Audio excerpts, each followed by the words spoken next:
ಚೆನ್ನಾಗಿ ಗೊತ್ತಿ. ಭಕ್ಷ್ಯ ಮಾಡ್ಕೊಂಡು ಕಣ್ಣಿನ ಮೇಲೆ ಇಟ್ಕೊಳ್ಳಿ, ಕಣ್ಣಿನ ಮೇಲೆ ಇಟ್ಕೊಳ್ಳಿ.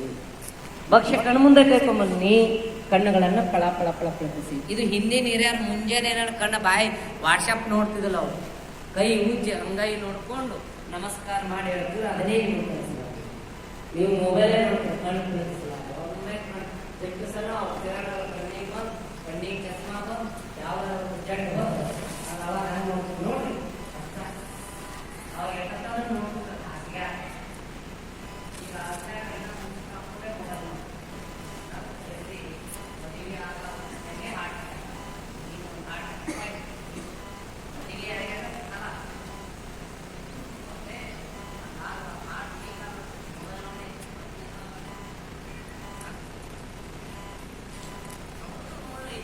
ಆದ್ರೆ ಏನ್ ಮಾಡ್ಬೇಕು, ಅದಕ್ಕೆ ತಕ್ಕಂತೆ ವ್ಯಾಯಾಮಗಳನ್ನು ಮಾಡಬೇಕು. ಹಾಗೆ ಬಸವಣ್ಣನವರು ಪ್ರಾಣ ಕಂಡು ನಾಳೆ ಮಾಡ್ತಾರೆ.